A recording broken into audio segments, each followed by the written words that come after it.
11월 6일 새벽 기도회를 하나님 아버지 앞에 드리겠습니다.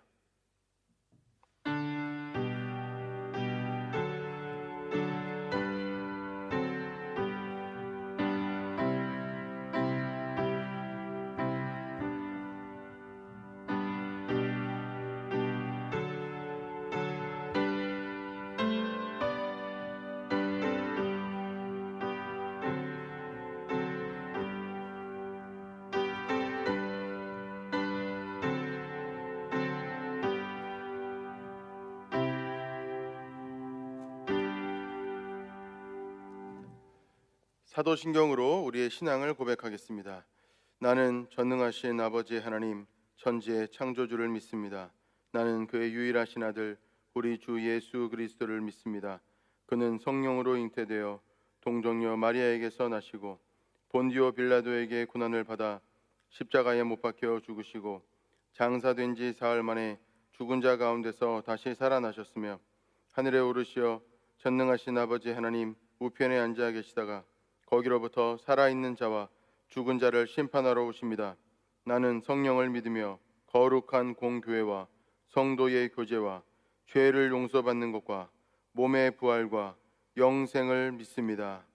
아멘. 찬송가 487장 함께 찬양하겠습니다.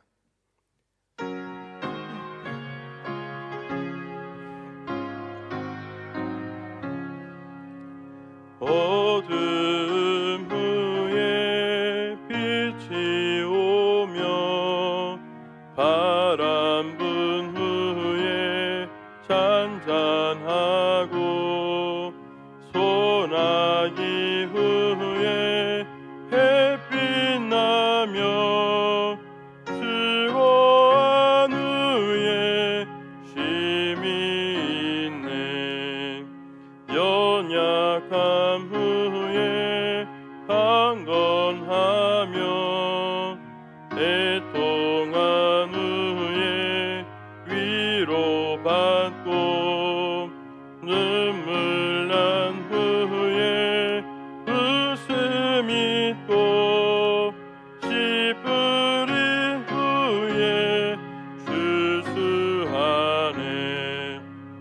괴로움 후에 평안 있고 슬퍼한 후에 기쁨 있고 멀어진 후에 가까우며 고독한 후에 친구 있네.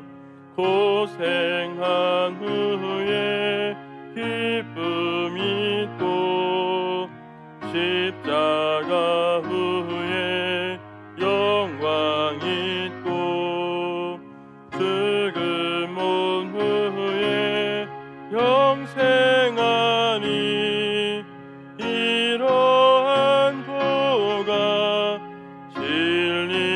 진리로다. 아멘. 이 시간 하나님께서 우리에게 주시는 말씀은 데살로니가 전서 4장 13절에서 18절까지의 말씀입니다. 데살로니가 전서 4장 13절에서 18절까지의 말씀을 봉독하겠습니다. 형제들아, 자는 자들에 관하여는 너희가 알지 못함을 우리가 원하지 아니하노니 이는 소망 없는 다른 이와 같이 슬퍼하지 않게 하려 함이라. 우리가 예수께서 죽으셨다가 다시 살아나심을 믿을진데 이와 같이 예수 안에서 자는 자들도 하나님이 그와 함께 데리고 오시리라. 우리가 주의 말씀으로 너에게 이것을 말하노니 주께서 강림하실 때까지 우리의 살아남아 있는 자도 자는 자보다 결코 앞서지 못하리라. 주께서 호령과 천사장의 소리와 하나님의 나팔 소리로 친히 하늘로부터 강림하시리니 그리스도 안에서 죽은 자들이 먼저 일어나고 그 후에 우리 살아남은 자들도 그들과 함께 구름 속으로 끌어올려 공중에서 주를 영접하게 하시리니 그리하여 우리가 항상 주와 함께 있으리라. 그러므로 이러한 말로 서로 위로하라. 아멘. 기도하겠습니다. 하나님 아버지 감사합니다. 우리에게 오늘 이 복된 새벽을 주시고 또 하나님의 복된 말씀을 주심에 감사합니다. 이 말씀을 우리 마음 가운데 잘 심어서 열매 맺게 하여 주시고 하나님께서 원하시는 결과로 우리의 삶 가운데 나타나도록 인도하여 주옵소서. 예수님의 이름으로 기도합니다. 아멘. 우리가 데살로니가 전서는 사도 바울이 데살로니가라고 하는 지역에 살고 있는 성도들에게 보낸 편지라고 잘 알고 있습니다. 사도 바울이 데살로니가를 처음 방문한 것은 2차 전도 여행 때에 사도행전 17장에 기록되어져 있는 그 지점에 사도 바울은 처음 데살로니가에 방문합니다. 데살로니가에 도착한 바울은 그곳에서 새 안식일 동안 거했다고 성경이 말씀하고 있습니다. 새 안식일이라고 하는 것은 3주를 말하는 것이고 또 그곳에서 성경을 가르치는 것은 회당에서 가르쳤고 안식일마다 회당에 사람들이 모였기 때문에 단 3번입니다. 사도 바울은 데살로니가에 도착해서 3주 동안 머물면서 회당에서 가르친 것은 3번이고 또 평일에는 여러 사람들과 공개적인 자리는 아니지만 개인적으로 만나서 하나님의 복음을 전했습니다.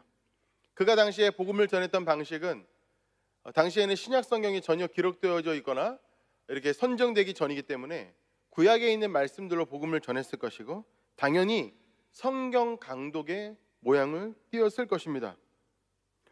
그런데 사도 바울이 공개적으로는 3번 성경 강독을 행했고 또 평일에 비공식적으로 몇몇 사람들을 개인적으로 만나서 복음을 전하는 일을 하였는데 이때에 사도행전 17장 5절의 말씀에 보면 유대인들이 바울이 가르침을 듣고 바울과 바울의 일행들을 폭력을 행사해서 몰아내었다는 사실을 우리가 알 수 있습니다.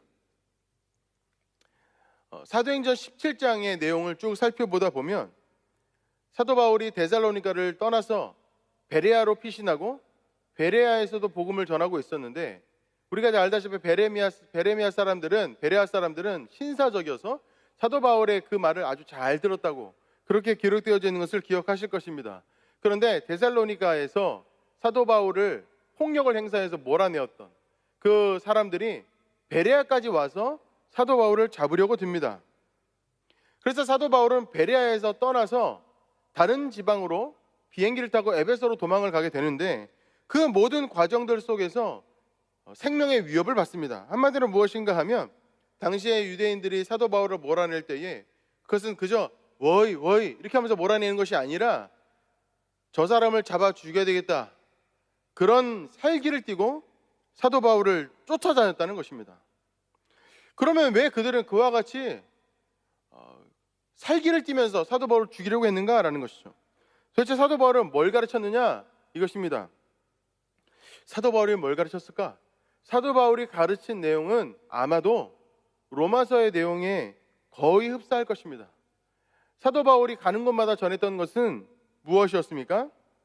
예수 그리스도가 메시아고 메시아가 이미 우리에게 왔고 근데 그 메시아가 성경의 예언대로 십자가에 못 박혀 우리의 죄를 대신하여 죽었으니 우리는 이제 예수 그리스도를 메시아로 믿고 그리고 예수 그리스도를 따르기로 마음 먹으면 혈통과 율법을 지키는 거와 지키지 않는 거와 상관없이 구원을 받는다.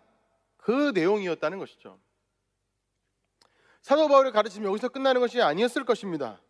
사도 바울은 사람들에게 복음을 전하면서 그 예수 그리스도를 믿는 그 믿음이 어떻게 성령의 역사를 불러왔고 성령의 역사를 통하여서 사람들의 인생은 어떻게 변해왔는지 또 하나님의 나라는 그 가운데 어떻게 이루어졌는지 그것을 사도 바울은 설명했을 것이고 그들에게 그것을 수차례 보여줄 기회가 있었다면 보여주었을 것입니다. 예수님을 통하여 이 땅 가운데 나타난 하나님의 나라의 역사는 치유와 또 축기와 복음 전파의 역사였습니다. 여기서 우리가 축기로 가는 것을 귀신을 쫓아내는 것을 말하는 것이고 치유라고 하는 것은 몸과 마음의 모든 질병이 낫는 것을 말하는 것입니다. 그리고 복음 전파라는 것은 누구든지 믿기만 하면 그의 혈통과 그의 지위와 그의 삶의 상황들과 또 기타 율법을 제대로 지키는지 못 지키는지 여러 가지 것들과 상관없이 다 구원을 받는다. 바로 그것을 우리가 복음 전파 이렇게 부를 수 있을 것 같습니다. 그러므로 그것은 당시로서는 새 교훈이요 새 계명이었습니다. 사도 바울이 데살로니가에서 성경 강독을 한 장소는 회당이라고 말씀드렸는데, 이 회당이라고 하는 것은 유대인들이 모이는 곳입니다. 한마디로 무슨 말인가 하면 그 회당에는 헬라파 유대인이든 유대파 유대인이든 유대인들이 모이는 곳이었는데, 유대인과 유대인이 아닌 사람들을 구별하는 것은 율법을 지키는가 지키지 않는가였다는 것이죠. 사도 바울이 율법을 지키는 것과 지키지 않는 것과 상관없이 예수 그리스도를 믿기만 하며 구원을 받고, 그 구원으로 인하여서 성령의 역사가 나타나서 그 마음과 생각 가운데 어떤 하나님께서 원치 않으시는 모든 죄된 욕구들은 점점 사라지고, 하나님께서 원하시는 말씀을 따르고 하나님의 나라를 이루는 삶을 열망하는 마음으로 변화되어져서 옛사람에서 새사람으로 옛습관을 버리고 하나님의 뜻대로 살아가는 삶으로 그 삶이 변화된다는 것을 사도 바울은 그들에게 가르쳤다는 것이죠. 근데 이것이 이방 유대인들, 그러니까 헬라파 유대인들에게는 큰 복음이었을지 모르겠으나 유대파 유대인들에게는 이것은 복음도 아니고 뭣도 아니고 그저 이단에 불과했다는 것입니다. 그러니까 이 유대인들이 일어나서 사도 바울과 사도 바울의 일행들을 핍박했고, 사도 바울을 따라서 그리스도를 믿기 시작한, 그래서 구원을 받기 시작한 수많은 헬라파 유대인들을 핍박하기 시작했었다는 것이죠. 하나님을 바로 믿으면 그와 같은 복을 받게 될 것이다. 이것을 사도 바울이 당시에 데살로니가 사람들에게 전했다는 것입니다. 근데 문제는 무엇인가 하면 이렇게 올바른 복음을 믿고 하나님의 뜻대로 살겠다고 결심한 이들에게 복이 오기는커녕 핍박이 임했다는 것이죠. 당시에 수많은 유대파 유대인들, 율법을 철저하게 지켜야지만 하나님의 백성이라고 믿는 사람들, 예수 그리스도를 메시아로 여기지 않는 사람들, 이 사람들이 일어나서 수도 없는 소동을 일으키고 폭력을 사용하여서 당시에 사도 바울과 사도 바울의 일행들과 그들의 가르침을 따르는 수많은 사람들을 핍박했다는 것입니다. 물론 우리가 로마서 5장 3절과 4절의 말씀에 보면 이런 말씀이 기록되어져 있는 것을 볼 수 있습니다. 로마서 5장 3절과 4절의 말씀은 이와 같습니다. 우리가 환난 중에도 즐거워하나니 이는 환난은 인내를, 인내는 연단을, 연단은 소망을 이루는 줄 알미로다. 물론 이 고난이라고 하는 것을 그들이 예수 그리스도를 믿음으로써 당했습니다. 당함에도 불구하고 그들은 소망을 잃지 않을 수 있었습니다. 이유는 무엇인가 하면 이 로마서 5장 3절과 4절에 나와 있는 이 진리의 말씀 때문에 그렇습니다. 환난은 인내를 만들어내고 인내는 연단을 만들어내며 연단은 소망을 만들어내는 것을 그들이 알았고 믿었기 때문에 그들은 예수 그리스도를 메시아로 믿는 그 신앙을 유지할 수 있었다는 것입니다. 그런데 그렇게 되었느냐는 것이죠. 그렇게 되지 않았다는 것입니다. 그들이 잠시 고난을 당하지만 그 삶 가운데 어떤 여러 가지 행복한 일들이 더 많아졌느냐? 그렇진 않았다는 것이죠. 우리가 그것을 어떻게 알 수 있냐면 오늘의 이 본문을 보면서 그것을 알 수 있습니다. 오늘 말씀에 보면은 13절에 이렇게 기록하고 있습니다. 형제들아, 자는 자들에 관하여서는 너희가 알지 못함을 우리가 원하지 아니하노니 이는 소망 없는 다른 이와 같이 슬퍼하지 않게 하려 함이라. 그들은 예수 그리스도를 믿고 어떤 하나님을 올바로 믿는다고 생각해서 복을 받기를 원했습니다. 그래서 그들 삶에 복이 임했는가? 그렇지 않았다는 것이죠. 그들의 삶에는 환난이 임했습니다. 그래서 그들은 다시 한번 소망했습니다. 환난이 인내를, 인내가 연단을, 연단이 소망을 낳게 되는 그날을 말이죠. 그런데 어떻게 되었습니까? 그들에게는 소망이 그래서 찾아왔습니까? 그렇지 않았다는 것입니다. 우리가 오늘의 이 본문을 읽어보면은 이 본문의 내용은 이렇습니다. 이미 핍박을 받아 죽은 이들이 있고 현재 살아있으나 핍박을 받는 자들이 있고 현재 죽어가고 있는 자들이 있다는 것이죠.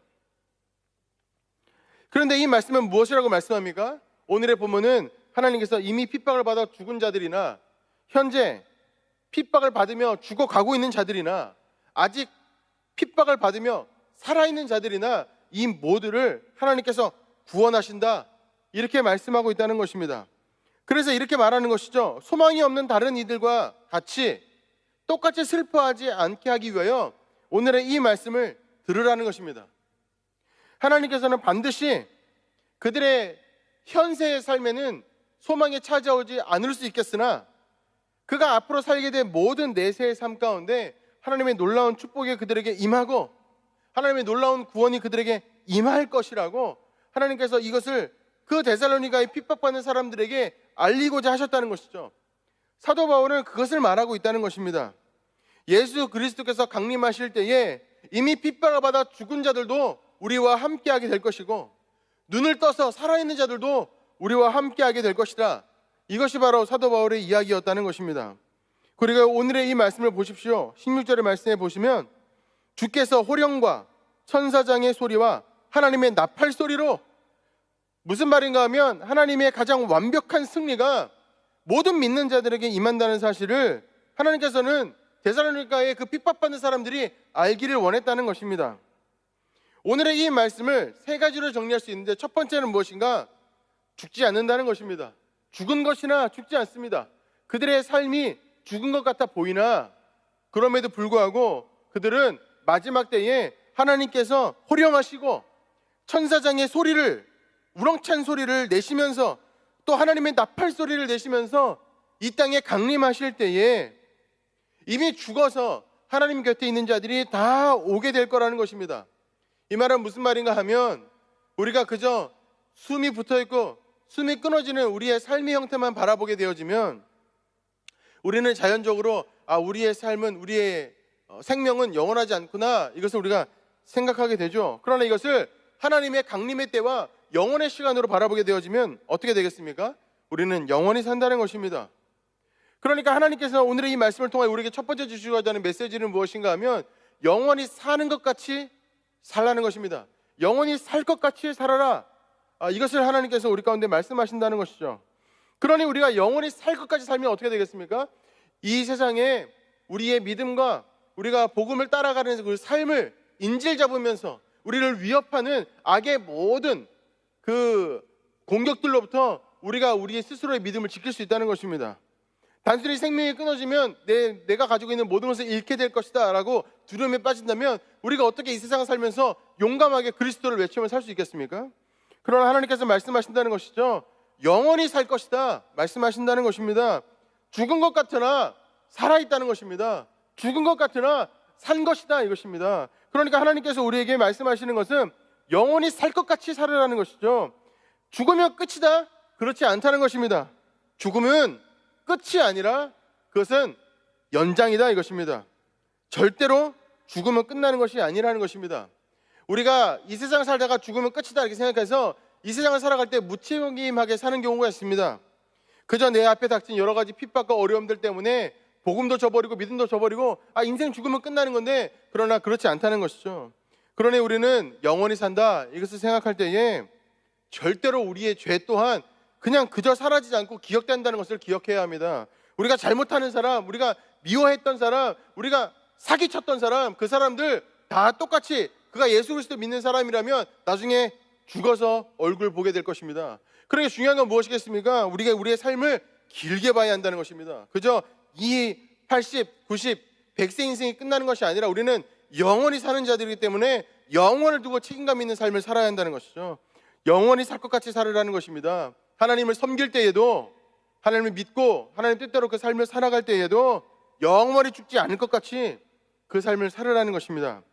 두 번째는 무엇인가 하면 우리는 하나님과 함께하게 될 것이라는 것입니다. 하나님과 함께하게 될 것입니다. 죽은 자도, 현재 살아있는 자도, 그리고 현재 핍박받아 죽어가는 자도 하나님과 함께하게 될 것입니다. 영원히 함께하게 될 것입니다. 그러니 지금 우리가 삶을 살면서 어쩔 때는 괴롭고 어려울 때는 하나님이 우리와 함께 하시지 않는가 우리가 고민할 수 있습니다. 하나님 우리와 함께 하시지 않는 것 아닌가? 하나님 나를 놓치셨나? 하나님 나를 잃어버리셨나?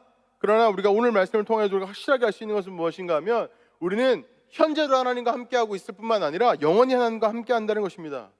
그러면 우리는 소망을 품어야 합니다. 하나님이 절대로 나를 떠나지 아니하시고 영원히 나와 함께 하신다는 것, 그것을 우리가 꼭 기억해야 한다는 것입니다.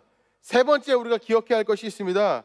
그것은 무엇인가 하면 마지막 날에 반드시 심판이 있을 것이라는 것입니다. 우리가 보통 우리에게 예수 그리스도 믿으면 심판이 없다 합니다. 심판이 없다 할 때 그 심판은 뭐냐 하면 멸망받을 죄인이다 라고 하는 유죄, 판결이 없다는 것입니다. 그리스도를 믿으면 그 죄가 하나님 앞에서 용서받기 때문에 영원히 죽을 죄인이다, 이런 유죄 선언이 우리 가운데 없습니다. 그래서 그것을 심판이 없다 이렇게 표현하는 것입니다. 그러나 우리가 삶을 다 마치고 하나님 아버지 앞에 갔을 때에 우리의 삶은 결산되게 될 것입니다. 무엇을 잘했는지, 무엇을 잘못했는지, 어떤 것을 뉘우쳐야 하고 어떤 것을 책임질 마음을 가져야 하는지 하나님께서 분명히 우리에게 그것을 물으실 것입니다. 우리가 삶을 살아갈 때에 우리가 삶이 그냥 흘러 지나가는 것이고 내가 어떻게 살아든 상관없이 하나님은 무조건 날 용서하실 테니까 그렇게 생각하면 우리가 하나님의 성품을 좀 오해하는 것입니다. 하나님은 그분이 이 땅에 스스로 오셔서 우리의 죄를 대신해 죽으실 만큼 죄에 대해서 확고한 입장을 가지고 계신 분입니다. 그러면 우리가 어떤 마음을 가져야 하겠습니까? 하나님 앞에서 떳떳한 삶을 살아야 합니다. 우리가 최소한 우리의 삶을 완벽하게 살지는 못할지라도 완벽하게 살기 위한 최선의 삶을 살아야 합니다. 그것이 바로 하나님께서 우리에게 원하시는 것입니다. 그저 우리가 이 세상을 살아가며 그저 하나님은 용서하시는 분이고 그저 하나님은 우리의 삶 가운데 늘 도와주시는 분이고 내가 뭘 해도 우리를 기다려주시는 분이고 우리가 그렇게 여기기 때문에 우리는 우리의 삶에 대해 책임감을 가져야 된다는 생각을 잘 하지 못합니다. 그래서 교회에 다니는 사람들은 많으나 정말로 그리스도를 믿는 사람처럼 사는 사람은 적은 겁니다. 교회에 다니는 사람들은 많으나 하나님 뜻대로 살아간다고 칭찬받는 그리스도인은 그래서 적은 겁니다. 그러니까 이것을 우리가 하나님의 말씀을 오해하고 하나님의 성품을 오해하기 때문에 이런 일들이 있는 것이죠. 그러나 이 마지막 때에 하나님께서는 모든 것을 가르실 것입니다.